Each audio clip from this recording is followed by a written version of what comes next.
Tonight, we travel back to a time not of knights and chivalry, but of lice, rot, and desperation. A time when water was feared, filth was constant, and survival meant embracing the dirt. Through your own eyes, you'll wander the slums of a forgotten medieval village, clutching a bucket of waste and dreams of bread. Then, we'll witness the life of a noblewoman who clawed her way through a court reeking with secrets.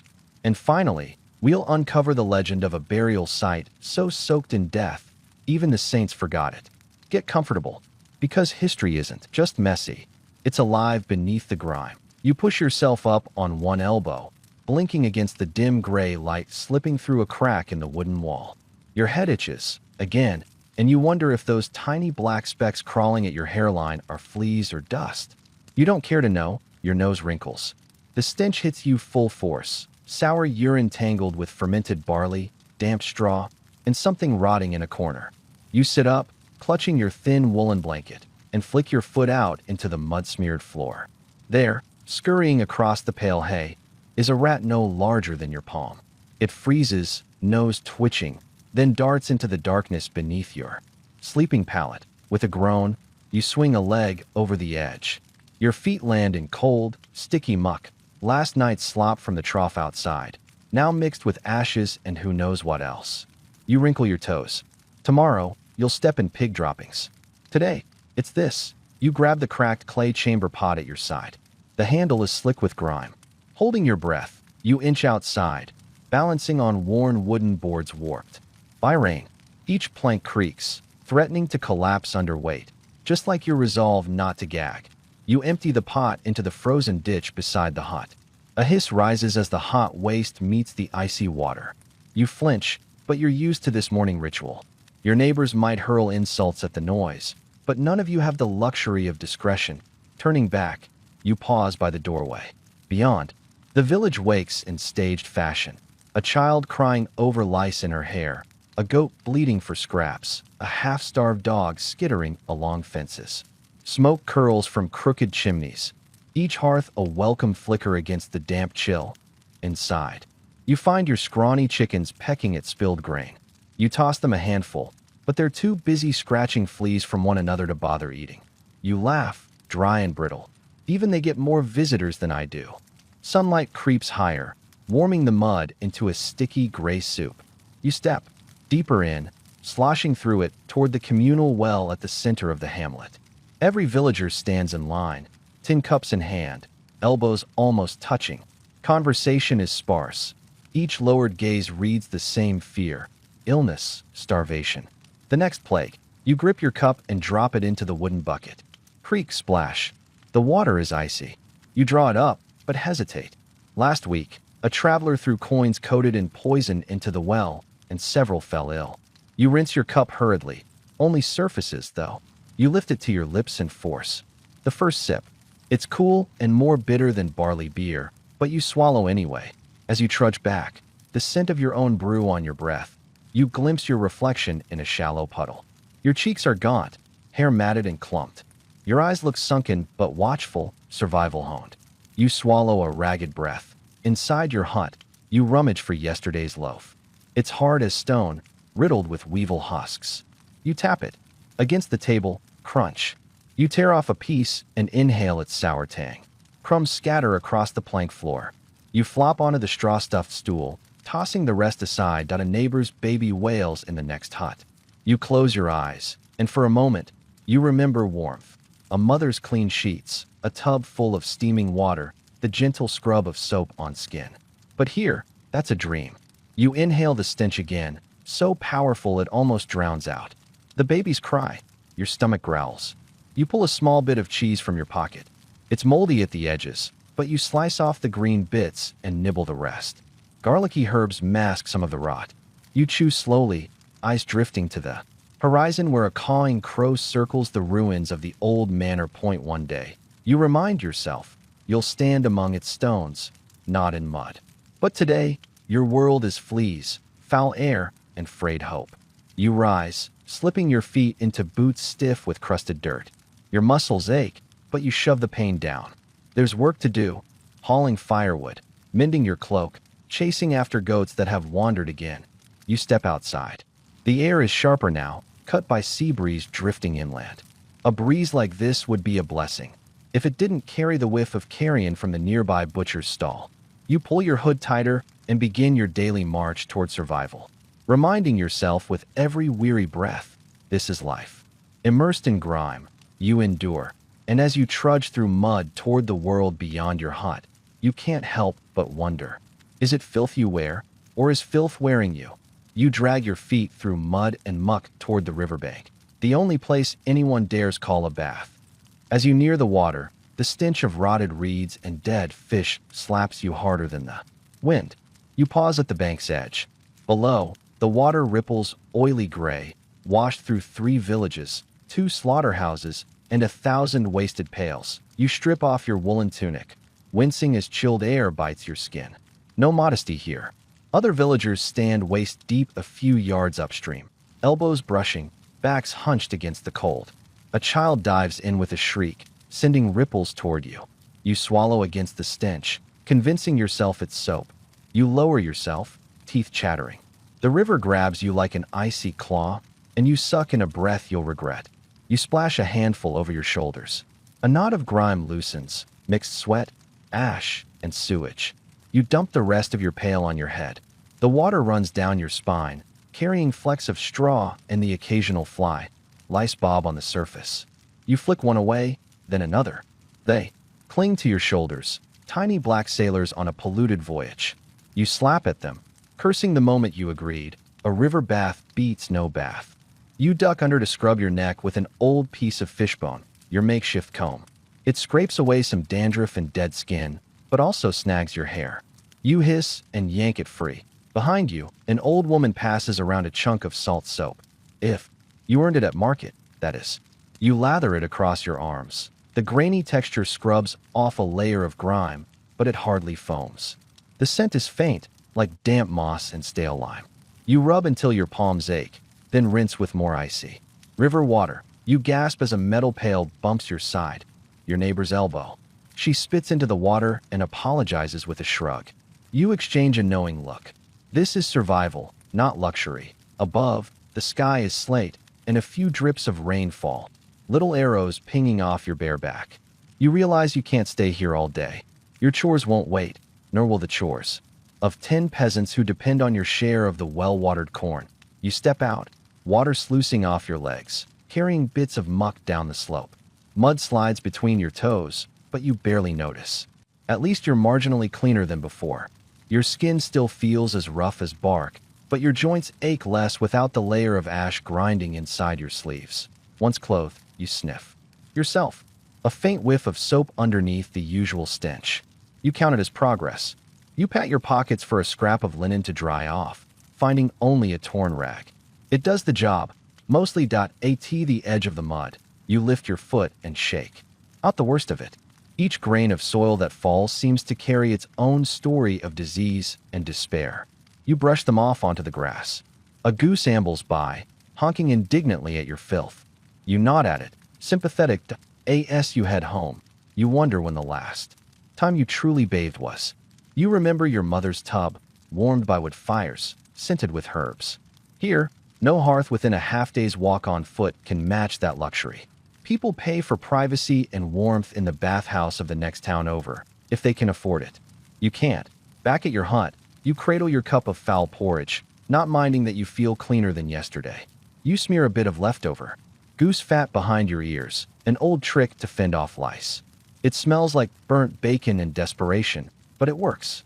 You run a hand through your hair, half expecting more fleas to crawl out. They don't, but you're not convinced they've given up. You pat your head, tossing the lint into the hearth, where it hisses on the embers you lull yourself with. The thought that water isn't always a menace. You'll collect rainwater in barrels this afternoon. It might be less foul. But then you recall that today's barrels are full of yesterday's muddy wash-watered. So you sit by the embers, spit in your palm, and scrub your face one last time. It's a poor replacement for a real bath, but it scrapes away enough grime to let your mind wander, if only for a moment, toward dreams of clean clay tubs, fragrant oils, and soft linens. And when your eyes grow heavy, you stand, stretch your aching shoulders, and step into the day's next layer of filth, reminding yourself that even the simplest splash of water can feel like a miracle if you dare to lean in. You step out into the muddy lane and cross paths with old Marta, who greets you with a raised eyebrow and a knowing grin. Her coarse linen tunic is pulled tight over a protruding belly. She hasn't changed it in months. You can see why. The fabric bristles with tiny black specks, each a lice colony making itself at home. Morning. You mumble, leaning close to inspect her sleeve. Marta swats at the air. They're worse than my sister's cooking, she huffs, flicking a hand through her matted hair. With a practiced motion, she pinches something between her fingernails and flicks it into the ditch. You follow its arc, a fleck of skin, a tiny white egg, landing in a puddle of pig slurry. You laugh, but it chokes in your throat. A child runs by, scratching furiously, chasing a louse across her scalp. You recall last week's delousing party. At the Smithy's forge, 20 villagers gathered around the heat, combing scalps with sharpened thorns and dunking hair in boiling vinegar. You still taste the sour steam on your tongue that a neighbor staggers past carrying a bundle of hand-me-down clothes, cloth so full of knits the seams twitch. She hands you a threadbare sleeve to mend. You pry it from her fingers, then freeze. Dozens of lice scramble toward your palm. You drop the cloth with a yelp and stomp on it, flattening the insects into a sticky smear. Marta chimes in from behind. That'll teach em. Shaking your hand like a dog shedding water, you rub at your palm until the itching begins. You glance at your own sleeve, yesterday's tunic, and see movement along the cuff. You peel it back, 2 lice rising up, like tiny soldiers. You catch one between nail and flesh and crush it. The other twitches free and dives into your sleeve. You curse under your breath. Better to hunt them than let them hunt you. You mutter, turning toward the communal hearth where smoke curls through the rafters. There, the women gather around a clay bowl filled with lye water. Each dips a strip of cloth into the caustic mixture, then wraps it around her distended hair. The hissing sound makes you wince. It's the closest these villagers get to shampoo. You step forward and dip your own head. Just a quick rinse. The lye stings your eyes and nostrils, but you grit your teeth and let it burn away the worst of the grime. When you lift your head, your hair feels like straw but cleaner than it's been in weeks. Marta leans over and whispers. You look almost human. As you leave the hearth, a gust of wind lifts your hair, and you feel the breeze slip under the cloth strips. You pat your head, tentatively, but nothing stirs. You pause to savor it. A moment without insects, a glimpse of normalcy. Then you remember your clothes. You strip off your tunic and flick it wildly, sending a cloud of lice into the air. You grab your neighbor's fishbone comb and run it through the layers of wool. Each crackle and pop is a small victory. Dead insects skitter down to the dirt. You wrap the deloused tunic back on, the strands of wool prickling your skin. You marvel at the irony. Garments that scratch you remind you they're protecting you. You tuck the comb into your belt, ready to fight again. Finally, you stand in the sun-dappled street and inhale. The day is brighter now, if only because you're not itching every second. You nod to Marta, who gives you a thumbs up before heading off to fetch water. You take a deep breath and move on, knowing that even clean clothes today mean nothing against tomorrow's lice invasion. But for now, you're victorious. The smallest battles matter here. In a world where every itch tells a story of survival, you shuffle into the smoky kitchen of the longhouse, where a thin beam of light from the small window reveals sacks sagging with grain. The air is thick with dust and the tang of sour milk. You hesitantly lift the lid off a wooden barrel. Still warm porridge glistens with oil, but you spot it immediately. Tiny white worms wriggle among the oats, crossing like survivors on a battlefield. You pinch your nose and flick them out with a spoon, but they burrow deeper. You sigh and stir in a handful of stale barley. Maybe their cousins will distract them.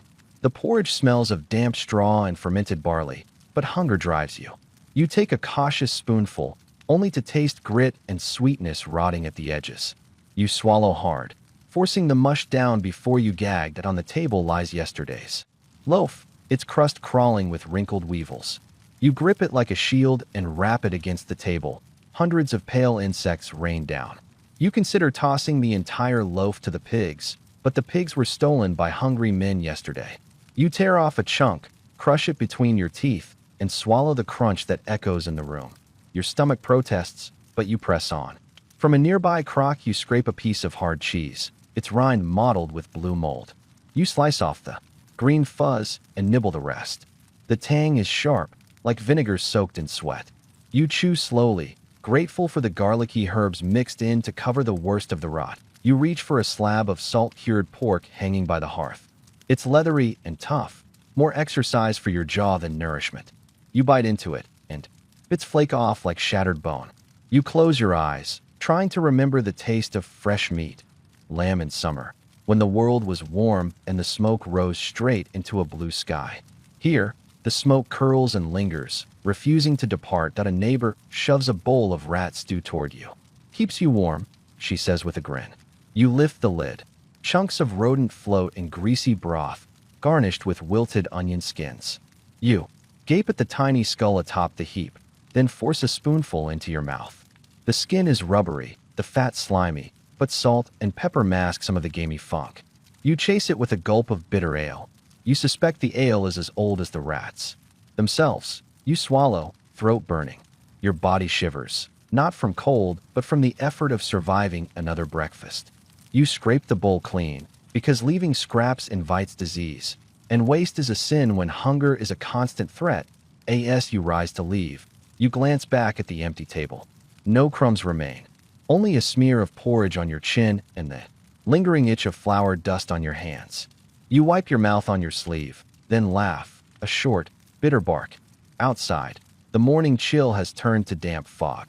You tuck your hands into your tunic and trudge toward the fields, each step echoing the promise of labor, planting, weeding, hoping that this year's harvest will outlast the next plague. But in this moment, sustenance is a battlefield, and you are both soldier and enemy. With every bite, you wage war against your own revulsion, because in the medieval world, hunger is never polite, and survival tastes of grit, rot, and determination. You follow the narrow path between two huts, the air heavy with the scent of boiled herbs and blood. Inside the next dwelling, the midwife crouches over a straw-strewn mat where your sister writhes in pain.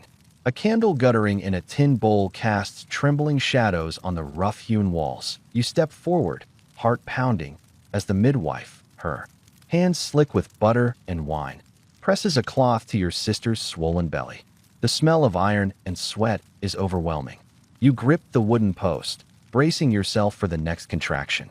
Your sister's cry rips through the room, half agony, half relief.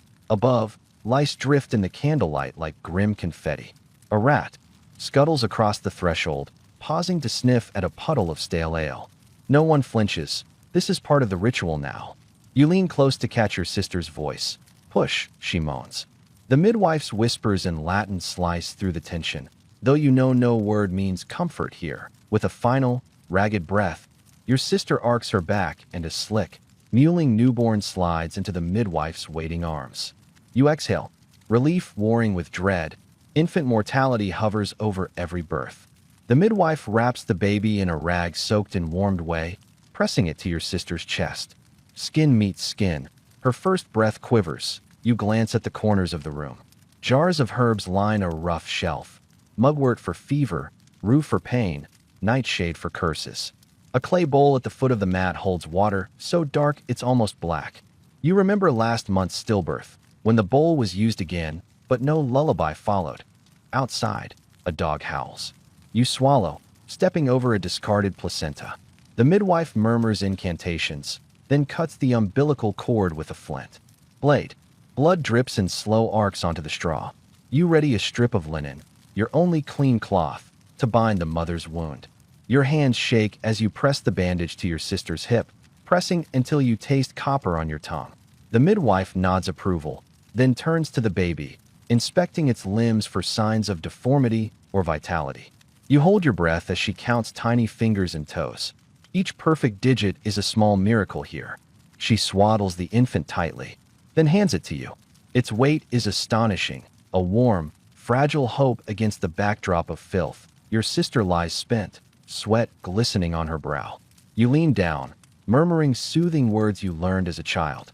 Her eyes flick open, relief shining through tears. The midwife gathers her tools, a bit of boiled alum to staunch bleeding, a vial of laxative herbs to ease the afterbirth. As you help clean the mother, the midwife begins her other work, preparing for the mortician's call. Last week, another child did not survive. Tonight, they'll carry 2 bodies out to the trench by the churchyard. One mother buried in straw, one infant left unmarked in the frozen ground. You catch the midwife's sigh. No words pass between you, but the understanding runs deep. Life here is measured in breaths, not years. You finish washing your sister's face, the cold water burning against her tender skin. You wrap her in the same rough cloak you wear and settle the baby in her arms. Stepping into the night, you cradle new life against your chest, lantern swinging in your other hand. The village sleeps around you, oblivious to the thin line between cradle and coffin. You whisper a soft blessing, though you're not sure if the gods listen. And as the candle gutter in the hut gutter fights its last flame, you realize, here, even joy is tinged with sorrow, and every birth feels like a race against the mortal. Rot that waits just outside the door that you're hauling a basket of wood when a rider thunders past, dirt kicking up around his horse's flanks. He flings a blood-red cloth into the gutter, panting a warning. Pest! Pest! You freeze, heart slamming. The word hangs in the air like a curse. Inside, shutters bang. You press your back against the wall of your hut, eyes darting to the thin slit of window. Outside, villagers scatter like startled birds. A child clutches her mother's skirts, whimpering about boils and black spots. You swallow bile at the memory of old Tomas, whose tongue turned blue before he died in the night. You slip into the street. Smoke rises from chimneys, but it isn't wood smoke. It's herbs burning in clay pots. Fennel, juniper, rosemary. The air tastes of bitterness and fear. You pass a cart heaped with bodies, the driver ringing a bell so loud it jolts you. Each clang echoes through your chest. 3, 4, 5 souls gone today. The churchyard gate is chained. A sign reads, De Miserere, in spidery letters. You remember the priest's last sermon. Cleanse your souls, repent your sins. But the filth never repented. A neighbor hobbles by, a rag over her mouth, eyes wide. She coughs wetly, the sound like bones cracking. Your own breath hitches. You realize you haven't washed since dawn. You grip the edge of your tunic, pulling it over your nose. The wool is scratchy, but it filters some of the fumes. You stumble to the well, desperate for fresh water, but the bucket's rope is cut, sacrificed when the well was dirty. You shamble back, avoiding doorways festooned with hemp garlands meant to ward off evil spirits. No spirit can keep out death, you think bitterly. In the market square, stalls lie abandoned, turnips toppled, skins of leather goatskin boots scattered. In the mud, anyone who touched money yesterday is gone today. You curl into your hut and light a candle, flames trembling as if warning you to flee. You place a bowl of vinegar and spiced wine on a stool, your last cure before the pestilence reaches you. The stink chokes you, but you sip it anyway, because hope tastes sweeter than fear. A knock at the door. Your heart leaps. Help? Merchant? Butler? But when you open it, there's only a cartwheel in the mud and footprints leading away. You step out and follow them. They dart toward the edge of the village, where a chapel once stood, now a mass grave. You peer over the edge. Crude mounds of bodies lie half buried in lime. Cloth wrappings cling to bones. Faces are frozen in silent screams. A raven swoops down, snatching at a hand protruding from the earth. You flinch, but can't look away. Hands trembling, you grip your hood and backtrack home. Each step feels heavier, as though the plague itself is dragging you backward. You cross your own threshold with relief, yet the hut smells of you. And you wonder if that's what death would smell like. You drop your basket, press your palm to the cold floorboards, and close your eyes. You taste dirt, fear, and garlic. You breathe shallowly, heart pounding like the cart bell. You whisper a prayer you barely remember, asking for mercy you don't feel you deserve. Night approaches, and in the flicker of your candle, you see your shadow, twisted and gaunt. You wonder if it's you, or the plague, growing longer each passing hour. You shiver, clutching your blanket tight. Tomorrow, they'll come for you if you can't hide. But tonight, you wait, every breath a reminder that filth could kill you, but fear might kill you first. You trudge back into your hut as dusk bleeds through the cracks. Mud caked on your boots squishes with every step. You drop your basket by the door and shrug out of your tunic, only to realize it's stitched tight, with crusted dirt and stiff with dried sweat. You shrug it back on. You crawl beneath your woolen blanket, expecting the usual scratch of lice digging in. Instead, the coarse fibers press cold against your skin, each thread a reminder of the day's grime. Your tunic sticks to your shoulders. You shift on the straw-stuffed mattress, trying to find a spot free of lumps and crawling things. No luck? Outside, the wind rattles loose shingles. You pull your hood up over your head, hoping to seal out the bitter air and the insects that love it. You count the tiny bumps pressed against your back, the legs of fleas searching for warmth. You flick one off, but dozens more wriggle into the folds of your blanket. Your stomach growls its hollow protest. You reach for the scrap of cheese tucked in your pocket, nibbling it in the dim light. It tastes of mildew and memory, but you swallow it down, heartened by its small comfort. You listen to the night sounds, a dog barking at shadows, the drip of water from the eaves, the distant moan of a traveler coughing. Each noise reminds you that life here is fragile, every breath a gift. You close your eyes against the itch, breathing through your mouth. Your thoughts drift to clean sheets you once knew, linen bleached in sunlight, scented with lavender. Here, your blanket smells of smoked meat and straw. Yet as you sink into fitful sleep, you find solace in this filth. It is your world, shaped by mud and survival, that a final flicker of a rat's tail disappears into the darkness beneath your bed. You stare at the ceiling beam, imagining it collapsing under the weight of your exhaustion. With a deep, ragged sigh, you surrender to the aches in your muscles and the itch on your skin, and as the last ember in your hearth gutter dims, you drift off, rat, lice, and all, knowing that tomorrow you will wake to the same grime and fight the same battles again. But for now, you let the filth cradle you into oblivion.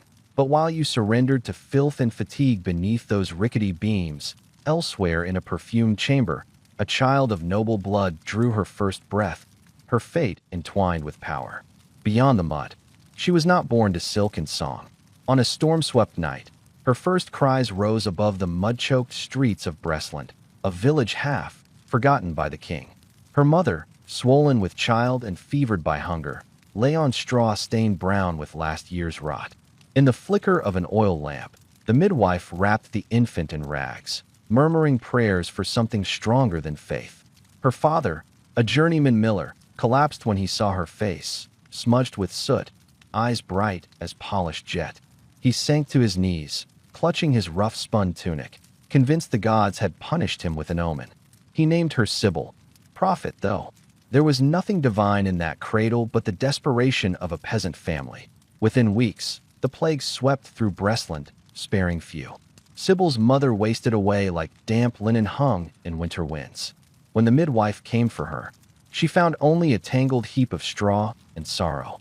Sybil, no more than a wisp, nestled against her father's chest as he wept, the heat of tears burning her cheek. When the local lord's huntsman passed through, Sybil clinging to her father's pant leg, the boy's ragged coat and vacant stare unsettled him.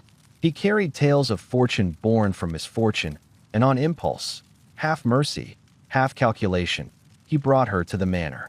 A mere token, he told himself, to show the baron's generosity. At the manor gates, Sybil's world transformed. Where gutters once overflowed, marble pillars gleamed. Where rats scuttled, servants bowed. Yet in the heated bath chamber, where scented steam curled beneath frescoed ceilings, Sybil balked, splashing water into her eyes as if to drown memory itself. Mistresses of the household dressed her in linen so fine it felt like wind across bare skin. Silk slippers brushed the polished floors, and candles burned without smoke.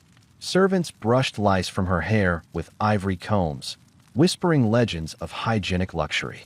Sybil listened, tongue-tied by awe and mistrust. I in the grand hall, the baron's niece, her new playmate, sneered at Sybil's rough accent. But Sybil learned quickly. She mimicked courtly manners, the dip of a curtsy, the careful tilt of her head. She hid her knuckles, scarred by hauling grain, and painted her nails with red root. Each act of imitation was a small revolt against her past. As Sybil grew, so did her cunning. She observed the baron's council in hush-lit chambers, noting rivalries.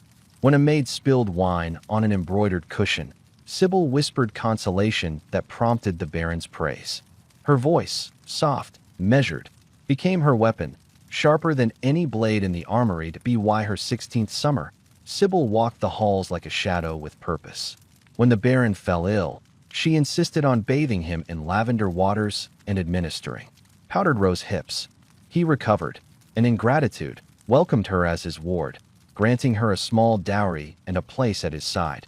Yet even amid silken tapestries, Sybil never forgot the taste of wormy porridge or the bite of fleas. Each night, she prayed before a statue of the Virgin, not for prayers to be answered, but for protection from the world she once knew. In her dreams, she still scrambled through Breslin's alleys, her tongue tasting mud and hope in equal measure. Thus ended the first chapter of Sybil's life, a girl born of filth, raised in luxury, her heart balanced between two worlds, ever poised on the knife's edge of power and pity. She discovered early that water could be a weapon as well as a luxury. By age 10, Sybil insisted on daily baths in a copper tub, an unheard of extravagance for someone of her station. Servants heated the water with oak logs, and she sprinkled it with lavender and rose petals, the steam curling like a benediction. Around her, court ladies whispered behind their fans, "Such cleanliness is unbecoming."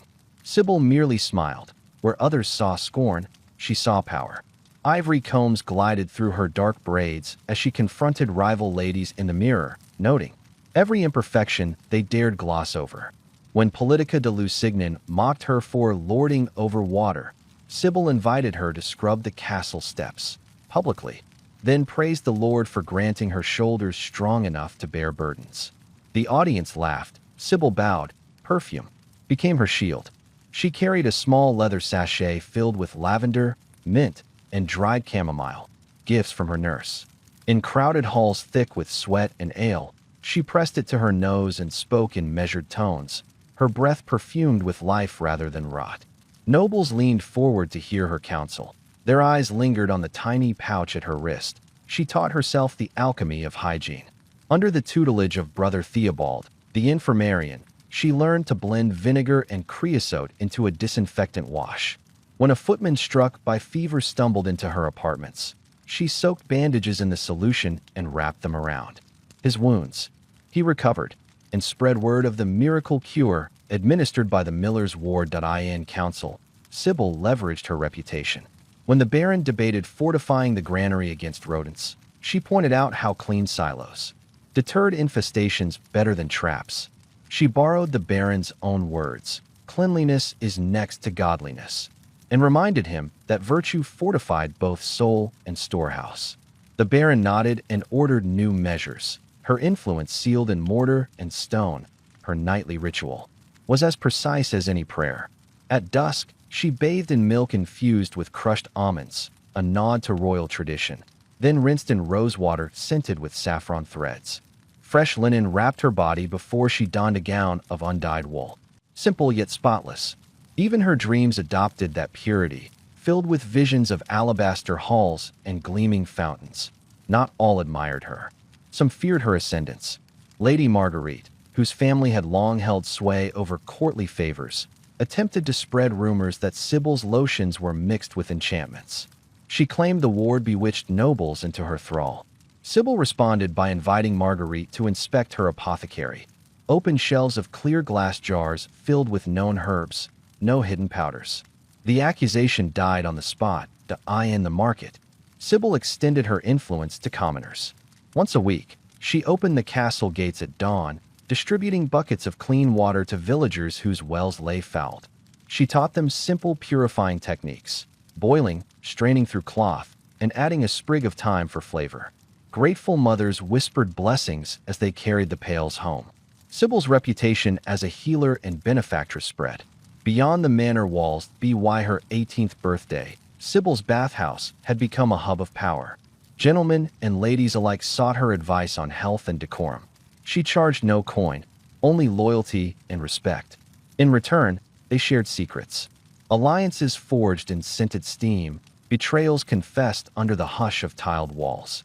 Sybil stored every confession like a ledger in her mind.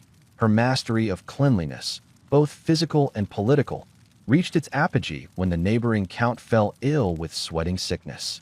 While the court speculated poison or curse, Sybil prepared baths of Epsom salts and aromatic herbs.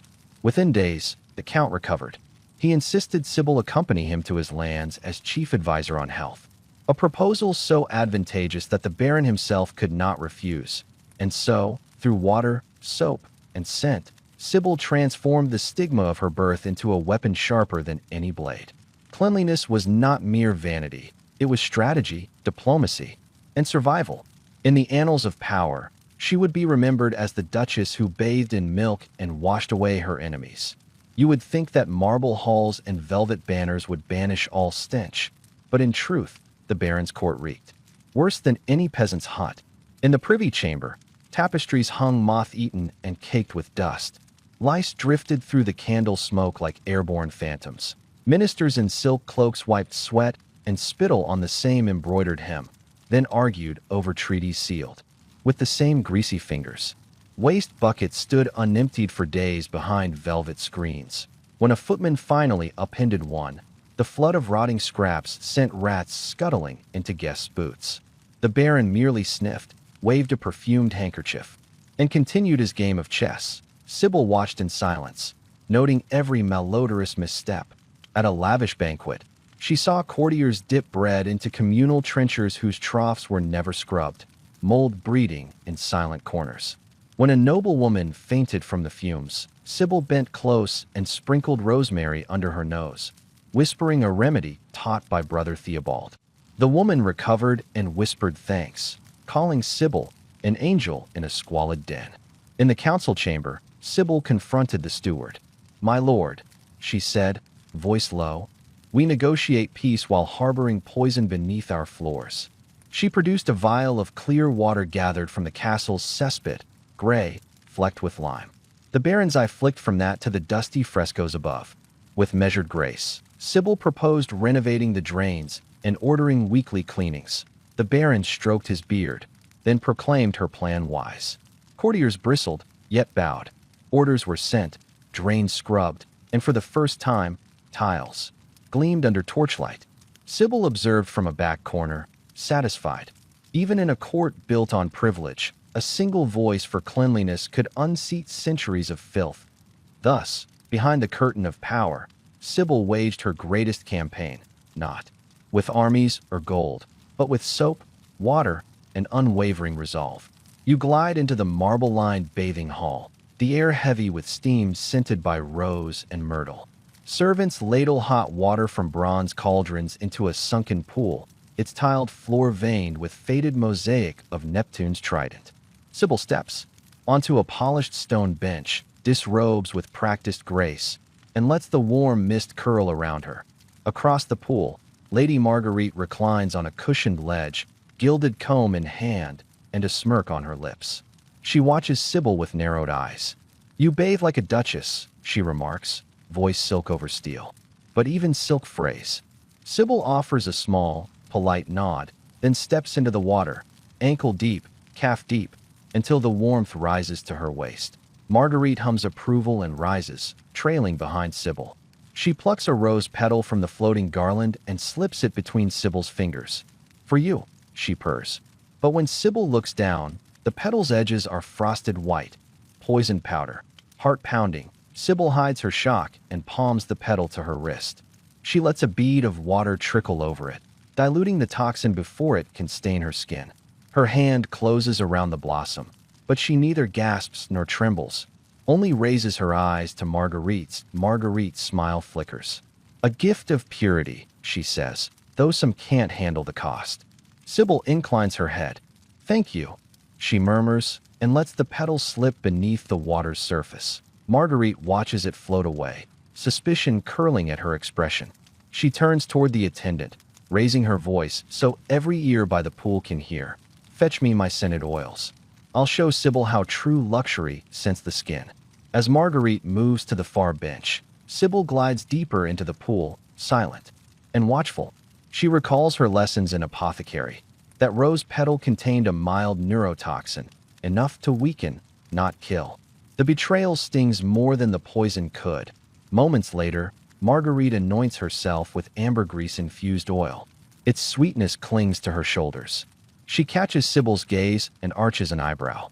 "Your remedy failed me," she says softly, loud enough for courtiers hovering at the archway to hear. "Tell me, Sybil, who truly guards whom in this court of dirt and deceptions?" A hush falls. Sybil lifts one shoulder, water dripping along her collarbone. She steps out of the water and drapes a plush linen robe over her wet skin, every motion deliberate. Turning to face Marguerite, she crosses the hall in 3 measured strides. "I guard those who seek to cleanse," Sybil says, voice steady. "And I unmask those who poison under the guise of beauty." She holds Marguerite's gaze, then reaches for the attendant's ewer and pours a thin stream of clear water into her own palm. She lets a drop fall onto the rose oil-glazed skin at Marguerite's wrist. The courtiers gasp as the oil hisses and curls, corroded by the water revealing the hidden toxin. Marguerite recoils, trembling. Sybil steps back. "Luxury without truth is rot beneath silk," she says quietly, and rot finds its way out. The chamber erupts in murmurs. The steward approaches, glancing from one woman to the other, then bows before Sybil. "My lady," he says, "your vigilance spares a scandal. We shall cleanse the baths and renew every tile." Sybil inclines her head once, then turns away, the rustle of her robe echoing like a triumphal fanfare. As she departs, courtiers part to let her pass, some in awe, some in fear. Behind her, Marguerite stands drenched in humiliation, petals floating at her feet. And in that perfumed hall, Sybil's victory is absolute. She has shown that true power flows from integrity, not indulgence, and that even the most exquisite luxury can become a weapon, if wielded by the impure. Sybil's final days unfolded beneath a canopy of lilac blossoms, their perfume drifting through the castle corridors like a benediction. The Duchess had fallen ill, an autumn fever that turned her skin flush and her breath shallow. She retreated to the solar chamber, its windows draped in violet tapestries, and sent for her vial of rosewater and almond milk. Servants bathed her in warmed petals and crushed herbs, tucking lilac sprigs into the folds of her pillow. Each inhalation eased her coughing spasms, yet her strength waned. Courtiers whispered that her body was rebelling against the same purity she once wielded as power. In her final vigil, she clasped a silver crucifix in one hand and a sprig of lilac in the other, symbols of faith and fragrance entwined. When the end came, it was gentle. Sybil drew one last breath, soft, almost musical, her lips parting as if to speak a final counsel. The scent of lilac swirled upward, filling the vaulted room with its ghostly sweetness. Her eyes fluttered shut beneath curling lashes stained with lavender oil. A hush fell. Even the candles seemed to lean closer, bowing to her grace. The Baron entered as her spirit slipped free. He knelt beside her, pressing the crucifix to her heart. But it was the lilac scent that lingered in his memory, the proof that her legacy would endure in aroma as much as in law. He decreed a memorial bathhouse be built in her honor, its walls lined with lilac mosaics, where water would flow scented with her beloved blooms. They placed her body in a sepulchre beneath the lavender gardens. Pilgrims came, seeking relief from ailments both of body and courtly intrigue, inhaling the flowers she once carried. Over time, the lilies and roses faded, but lilac persisted, its fragrance stubborn in winter air, a reminder that purity can outlast even death. But some bodies return to earth, only for their scent to awaken forgotten legends beneath trembling stones. You crest the narrow path that winds along the cliff's edge, each footstep stirring a whisper of dust from the ancient stones. Below you, the sea crashes against jagged rocks, sending spray like spectral laughter into the wind.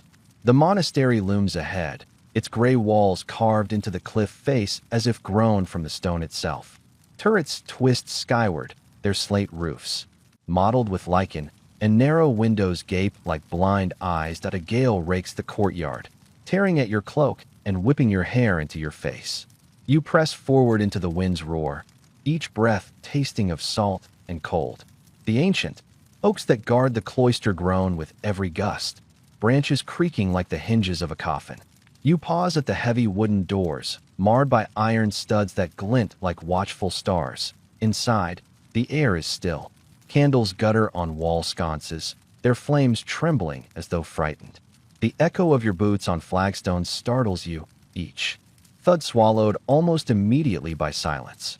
Beyond a low archway, you glimpse the cloister garden, patches of dead herbs tilting beneath a sodden sky, soil black as ink, and the skeletal remains of roses once grown for healing. Farther on you find a trench, a yawning aperture in the earth, at least 50 paces long, its sides slick with mud streaked by countless rains. A looming pile of sods, each tuft of grass stained brown, rests to one side. You swallow, feeling the weight of that lonely mound, as if every blade of grass marked a life lost. Eye in the half light, you see them, brown, robed figures moving in deliberate procession. 12 monks, cloaks drawn tight, their hoods concealing faces etched with exhaustion. They carry wooden shovels bound in iron, tools worn smooth by 100,000 graves. No words pass between them, only the soft scrape of sandaled feet on stone and the distant toll of a battered bell. You step closer to the edge of the trench.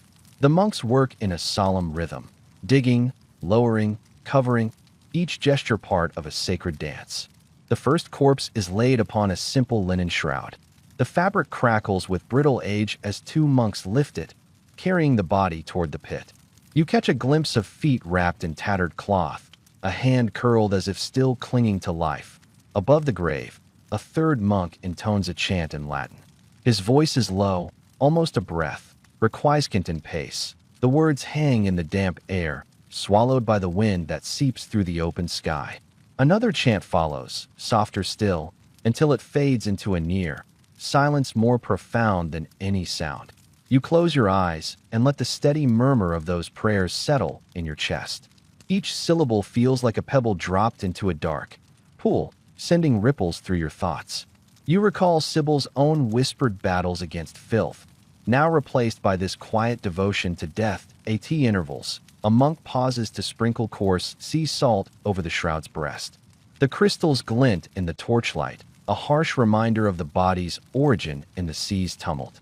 Another monk scatters dried lavender and rue between each bundle, a fragrant echo of mercy offered in the midst of despair.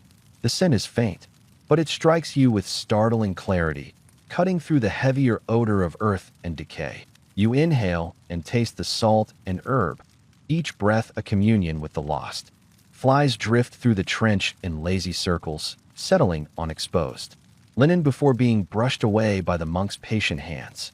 You watch as earth is heaped upon a body, clods tumbling down like the last notes of a dirge. The wind outside intensifies, rattling the cloister gates and sending a flurry of leaves skittering across the courtyard.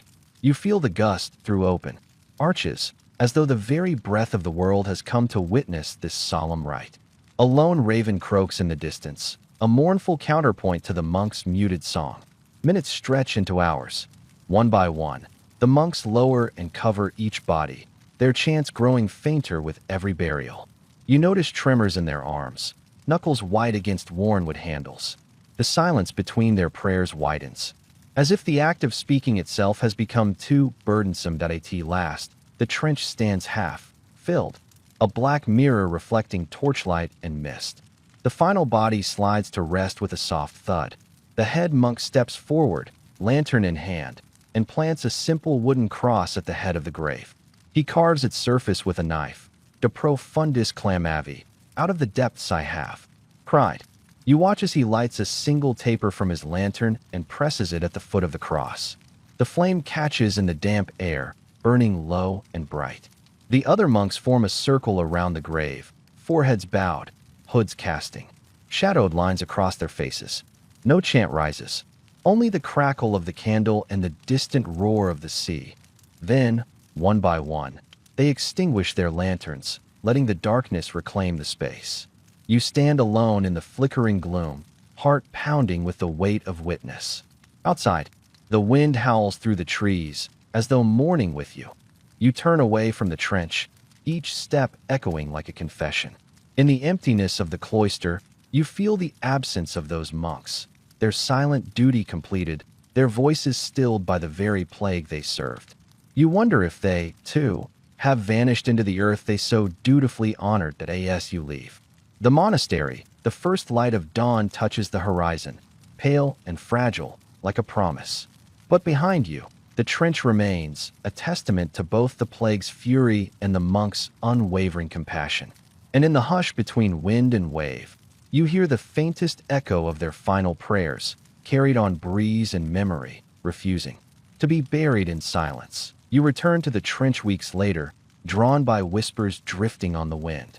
The earth has shifted. What was once a neatly mounded row of sods now looks torn asunder, soil slumped into ragged hollows, seams of bone glinting where clods fell away.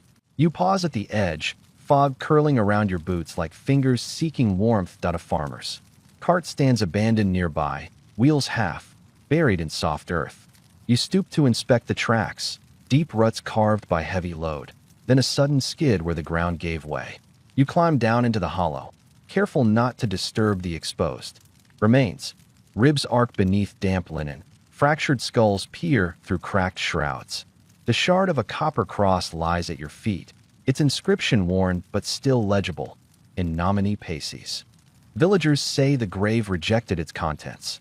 When they tried to fill the pit, the earth shivered as though alive, then spat bone and cloth back to the surface. You kneel beside a shattered femur and run a fingertip along its length. It feels unnervingly warm, as if still carrying the pulse of the dead. That night, the farmers built small fires around the trench's edge, hoping to coax the ground back into place. But flames died within minutes, snuffed out by damp soil. Sprigs of rosemary and sage, hung on stakes to ward off spirits, tumbled into the hollow, their leaves browned by unseen frost. Some swear the wind carried soft sobbing from the pit, like a newborn's lament. You linger until dawn, listening. When the first birds break the silence, you hear it too, a muffled cry, high and plaintive, rising from beneath sod and stone. The sound scratches at your bones, a plea both human and otherworldly. You press your palm to the earth, heart pounding, and close your eyes. Only wind answers. Legends claim a relic, once thought buried with Sybil herself, rests among these. Bones, a fragment of her crystal rosary, imbued with the purity of her spirit. In life, she carried the beads as a talisman against pestilence. In death, they were said to guide her soul to heaven. When the monks laid her to rest, they slipped a single bead into the grave's first coffin, trusting its light would protect the others. Now, that bead lays restless. Some villagers tell of luminous flickers beneath the soil at midnight, tiny glints rising and vanishing like fireflies. Children dare each other to lean close and whisper confessions into the ground, convinced that the relic's power might grant absolution. Farmers swear they've found hoof-shaped hollows trampled into the sod, as though phantom beasts roam the mass grave. You follow a faint trail of broken straw and linen fragments leading down into a shallow channel offset from the main pit. There, half concealed by upturned turf, you glimpse a curved shard of glass, polished smooth by time. It glows pale in the lantern's light, as though lit from within. You reach out, but a sudden tremor ripples through the ground, and the fragment slips deeper into the soil, drawing your finger butt into a swirl of cold clay. A chorus of murmurs rises from the trees. Birch leaves trembling, nightjars calling. The hush of the woods alive with watching eyes. You withdraw your hand, clutching only damp earth and a flicker of dread, and retreat from the hollow's edge. Rumors spread that each time the grave shifts, it's seeking that bead, the purest soul, refusing to rest until its charge is found. Some say the relic can still heal the living. A drop of dew pressed to a fevered brow, a whisper of hope in the darkest hour. Others claim the ground rejects everything impure. Bones of the unbaptized, brine, soaked linens, shards of cursed metal, while preserving whatever essence remains untainted by death. Under moonlight, you return once more, lantern in hand, and find the trench lined with tiny offerings. Buttercups woven into wreaths, threads of white linen tied in bows, carved. Wooden crosses etched with names of those lost. Each token seems fresh, though days have passed, as if tender hands attended the grave when no spectator watched. You crouch and lift a ribbon of cloth to your nose. It still carries the faint perfume of lavender. You taste Sybil's presence. Like a whisper. Beneath it, the soil trembles again, and you feel it. The earth alive, not with rot, but with yearning. The bones below are restless, driven by a force older than plague or promise. You press a palm to the ground and murmur a prayer half remembered. Lead us through shadow into light. A distant caw echoes, and somewhere below, something shifts. You stand, pressing your lantern to the sky, watching its glow fade into dawn.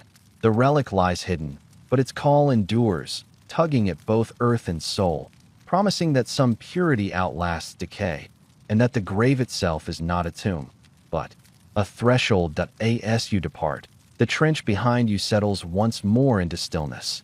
But in the hush, you carry the echo of that mournful cry, the flicker of unseen light, and the knowledge that one soul's purity can stir the bones of 1,000 dead, and even the earth itself cannot quiet its song. It was the spring of 1421. When Father Anselm arrived at the mass grave, lantern in hand, robes stained by the road's dust. Word had spread that the grave beneath the ruined chapel stirred in unnatural ways. Bones surfacing, prayers unanswered, suffering lingering like a curse. The villagers, desperate for peace, had begged him to consecrate the earth with blood and light. Before dawn, he stood at the trench's edge, the sky still a bruised navy. 2 tall candles and iron holders flanked him, one dipped in beeswax, the other in pine resin, and dozens of smaller tapers lined the muddy rim. Their wicks had been anointed with holy oils, each one meant to pierce the darkness and drive away rot. Clutching his dagger, a curved blade reserved for sacrificial rites, Father Anselm murmured Latin invocations. He sliced his palm, letting crimson beads fall onto a silver paten. The blood glistened in the lantern glow, a stark contrast to the gray mud and bleached bones. He held the paten aloft, voice rising. In nomine Patris, et Filii, et Spiritus Sancti. Each word was meant to bind the restless dead, to seal their spirits beneath soil and sorrow. As he began to sprinkle drops of blood into the trench, a gust of wind tore through the chasm, rattling the candles. The beeswax flame wavered, the resin taper spat sparks. Father Anselm pressed his vestments to shield them, but the wind carried an odor too familiar, the stench of decay, richer than any graveyard could yield. He paused, brow furrowed, and repeated, the blessing louder, voice echoing off the cliff face. Suddenly, the larger candle's flame guttered and died, its wick drowned by a shock of cold air. A hush fell. Father Anselm's heart pounded in the silence, and he staggered back, eyes searching for the ragged line of villagers huddled beyond the trench. They pressed one another for warmth and comfort, but none dared approach the pit. He lifted the second candle in trembling hands. Its flame danced, then flickered out in a single, furious gust. A chorus of mournful whistles rose from the marsh below, as if the earth itself exhaled in satisfaction. The smaller tapers followed suit. One by one they snapped, their brittle forms collapsing into waxen puddles. Within moments, every light was extinguished, leaving only the black maw of the trench and the faint glimmer of dawn on the horizon. Father Anselm stumbled back, dagger raised. He intoned a plea, lux in tenebris, but the words choked on his lips. Darkness pressed in, wet and suffocating. When he groped for his lantern, the glass was shattered, its wick drenched beyond relighting. Panic braided his thoughts. He dared not cry out. Any sound might awaken the dead. He turned to flee, but found his path blocked by the low wall of sods that rimmed the trench. In the half-light, he saw movement, a cluster of bones shifting, linen, creeping away as if the earth wore them like a cloak. A hand, a child's hand, rose from the soil, fingers curling into the air, then snapping shut. He recoiled, dagger clattering to the ground. Behind him, hoofbeats, soft, deliberate, trod the slippery ground. Father Anselm froze. The villagers, he hoped, had come to aid him, but when he dared look, no one was there. Only the empty lantern, his spilled blood drying on the rim, and the grave yawning like an unhealed wound. He stumbled toward the path. leading up the cliff, but the ground collapsed beneath his feet. He caught himself on the trench's edge, mud crumbling into bone. A distant crow's cry cut through the silence. "De profundis," he whispered, lips trembling. His voice faded in the damp air, swallowed by the hollow chant of the wind at dawn's full light. A search party found only his robes, draped neatly over a shattered lantern. The trench was calm, the sod settled, the bones quiet once more. No trace remained of Father Anselm, save a smear of red across the final wooden cross, as though the earth itself had drawn blood that night. In the days that followed, villagers lit bonfires around the grave, shaking bells at sunset and dawn, hoping to rekindle the light Father Anselm had lost. But each fire sizzled out. Each bell tolled hollowly until its tongue rusted through. They whispered that the earth had rejected his offering, viewing blood as fuel for the rot rather than a shield. Priests from distant abbeys came, each bearing candles, relics, and words of solace. None ventured beyond the outer gate. They left offerings at the chapel door, crosses, holy water, bowls of salt, but the trench stayed mute, refusing both blessing and curse to this day, the hollow where Father Anselm vanished is known as the hollow of extinguished light. No lantern alights there without dying. No prayer begins without a tremor of wind. The people say that light and rot wrestle for dominion beneath that soil, and rot, patient as the earth itself, holds the advantage, and so the grave remains unconsecrated, a circle of shadow-edged by broken tapers, where once a priest sought to bind the restless dead with blood and flame, but found only silence and the slow triumph of decay. They say relics hold power, but some powers sleep best buried. Deep within the mass grave, a tangle of bones pressed together by earth and rot, lies one small fragment that refuses to rest, a single finger bone, polished smooth by time, said to be the digit of a saint lost to memory, the first to unearth. It was Brother Gideon, tasked with clearing rubble after the trench collapsed in the spring rains. As his shovel struck something hard beneath the silt, he unearthed a slender white bone wrapped in frayed linen scented faintly of myrrh. He lifted it by sheer instinct, turning it over in his hand. The air about him grew still, as though the wind itself recoiled. That night, Gideon fell ill. Fever burned through him like wildfire. His dreams raced with visions of the grave, bones shifting in moonlight, faucets of blood dripping from stone crosses.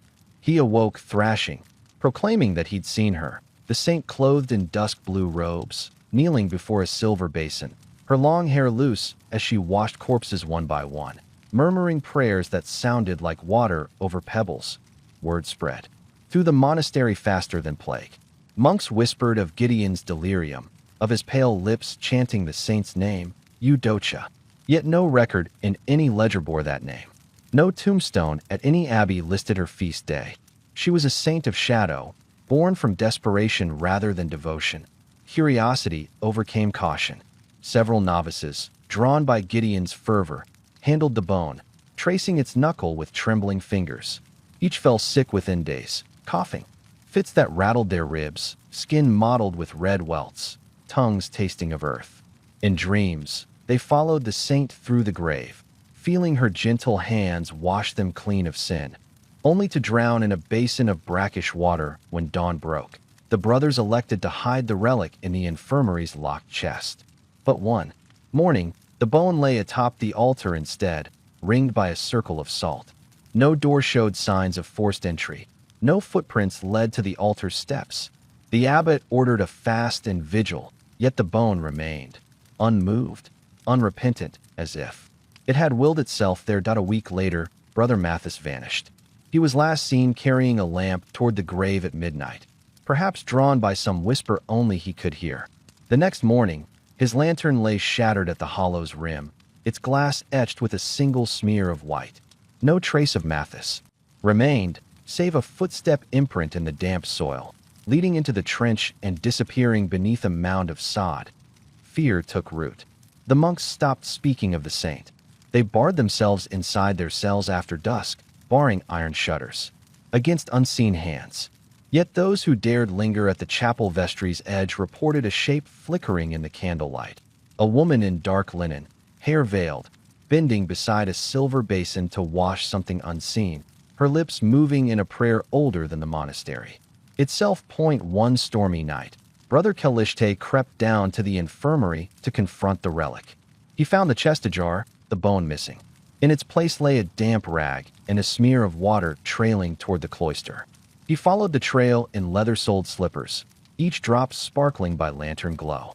It led him to the crypt beneath the chapel, where stone coffins lay sealed by iron bands. Kalishte lifted a lid and gasped.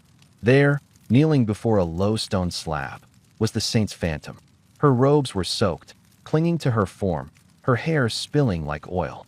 In the basin before her floated the bone, cleansed and luminous.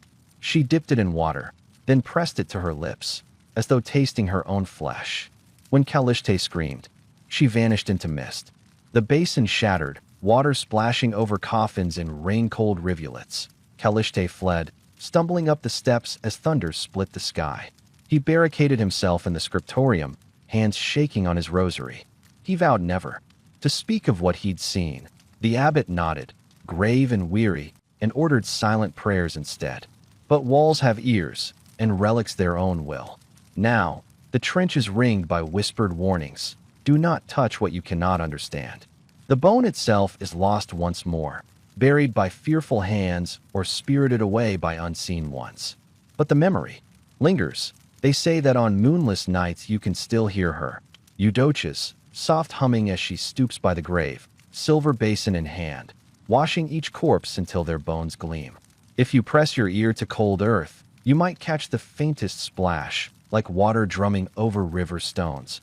And should you ever hold that saint's finger in your palm, beware, it will burn with an otherworldly chill, and your dreams will fill with drifting shapes, lost souls washing titanic basins of bone, seeking purity in decay. Touch it once, they say, and you'll carry its burden, a trembling fever, a dream you cannot wake from, and a longing to follow Eudochia into the earth's dark embrace. Some relics save the faithful. This one condemns the curious. The furious tempest rolled in from the sea in the autumn of 1765, tearing through the ruined cloister with ravenous intent. Sheets of rain pummeled the cliffside as thunder tore the sky in two. You stand at the lip of the old grave, lantern clutched in one hand, heart hammering at the roar of wind and water. Each flash of lightning reveals the crater's jagged lip, soil washed away, revealing bone-white fragments glistening like wet ivory. The storm's fury carved a shallow channel from the trench toward the courtyard. Torrents of water sluiced through the hollow, sluicing away thin layers of earth until entire sections of skeleton lay exposed. Vertebrae jutted from the mud, an arm's humerus pointed skyward like a plea. You taste salt on the wind, seawater, mingled with the acid tang of rain. Yet the bones lie untouched by decay's usual crust, as though freshly unearthed. Be why morning. The tempest had eased to a steady drizzle. In the pale gray light, the grave looked more like a quarry than a place of rest. Broken fragments strewn across its floor, half submerged in puddles that reflected the fractured sky. You see a child's shoe, tiny leather boot crusted in mud, lying before a femur. The village children, brimming with curiosity and reckless boredom, have claimed the exposed remains as playthings that a dozen children gather at the trench's edge, poking at ribs with sticks, stacking vertebrae into wobbly towers. One boy holds aloft a skull, grinning as though it were a prize. Another balances a jawbone on his head like a grotesque crown. Their laughter echoes around the hollow, bright and oblivious, until a voice rises above them, quiet, firm, and oddly musical. Leave them be. The voice calls. You turn to see a blind old man emerging from the misty courtyard, staff tapping on flagstones. His ragged cloak is soaked through, his iron-gray beard drips with rain. Though his eyes are milky with cataract, his face is unbowed, carrying the dignity of one who has seen more than any sighted soul. He stops where the children stand, feet bare against the sodden earth. Bones are bones, he says, voice low enough to be almost drowned by dripping rain. But these belong to souls who sleep uneasy. A hush falls. The children glance at one another, uncertain. The boy with the skull lowers it to his chest. The old man raises his staff and taps it twice against a shattered stone marker half buried in mud. He traces his finger over the Latin inscription, worn but legible, De profundis clamavi, and turns back to the children. They played here when the trench first swallowed them, he murmurs. They thought it was treasure, bones too. Build towers, skulls to wear as masks. But every bone here was someone's flesh once. Your laughter stirs their echoes. The rain slows to a drizzle. A stray wind carries the faintest scent of lavender, remnant of Sybil's legacy, carried through time. The children look down at their hands, stained with clay and bone dust. Then, without a word, each drops their stick, steps back, and retreats. From the pit's edge, the boy with the skull sets it gently onto a plank of sod. Like placing a fragile egg, you approach the trench, umbrella held low. The old man steps aside, hand raised in benediction. You kneel and stroke a phosphorus, white femur, feeling its smooth, cold surface. Beneath layers of filth and centuries, you sense the weight of lives lost, each a story too easily forgotten. Behind you, the monastery stands in crumbling ruin. Roofless arches jagged against storm, dark sky, walls lichened, clad, and leaning as if tired. Ivy threads through broken windows. Saplings grow from crevices once sealed by mason's pride. The bell tower tilts drunkenly, its iron bell long since toppled. Nature has reclaimed nearly all. Wood and stone return to earth, save this grave, stubborn in its presence that I in the days that followed. Villagers patched their roofs and dried their laundry beneath hastily erected awnings. Yet no one disturbed the grave. They set up simple markers, wooden crosses salvaged from the chapel nave, tied with strips of white linen. A small altar of stones, crowned with sprigs of heather and lavender, stands at the trench's southern corner. No priest dared consecrate it. The old man's warning carried more weight than any hymnal. Local legend grew. They said the storm had been summoned by restless souls, calling water to wash away the veil between earth and sky. Children whispered that on moonless nights, when rain taps at windows, you can hear the faint clink of bones shifting beneath the sod, like silver spoons in a dark bowl. Some claim the grave sinks further each century, revealing new fragments. When storms arrive, concealing them again only when skies calm. You return at dusk, lantern swinging. Ghostly shapes flit among the stones, bats, perhaps, or memory itself taking wing. You kneel by the altar, place a handful of salt on the smooth wood of a cross, and sprinkle lavender petals atop it. A drop of rain hisses on the altar stone, and you whisper a prayer you barely remember. Rest now, souls of the lost. Behind you, the old man's figure recedes into the twilight. His staff taps once, then twice, and he vanishes among collapsed buttresses. The grave lies quiet, still mottled with rain, still refusing to be buried wholly by time. And so the mass grave endures, a scar on the cliff, a testament to rot and remembrance. The monastery fades further each year, its stones slipping into the sea's hungry jaws. But the bones remain, revealed by storms, hidden by centuries, bound by legend and fear. Rain on bones, the villagers say, awaken stories better left submerged, stories of lives surrendered to plague, faith, and the unyielding earth that both cradles and devours them. You lie sprawled on coarse straw, chest rising and falling beneath the weight of dreams you cannot shake. In the half-light, your fingers flex, and you taste the tang of mud beneath your nails, cold, damp, clinging to skin like a memory. A distant crow caws, and you start, blinking against the dawn-gray sky spilling through the crack in your huts. While last night's nightmares still cling to your mind, you trudge through muck so deep it swallowed your boots, the stench of rot rising in waves. You watched monks in hooded robes haul bodies into a yawning trench, their chants swallowed by the wind. You felt your hands push earth over shattered bones, heard the earth's low groan as if mourning every lost soul. The chill of that grave seeped into your bones, but as you sweated beneath fevered dreams, you could not tell whether the grave lay in your memory, or if your memory lay in the grave. You push yourself up and rub your palms across your thighs. The coarse wool of your tunic whispers against skin already raw from scratches.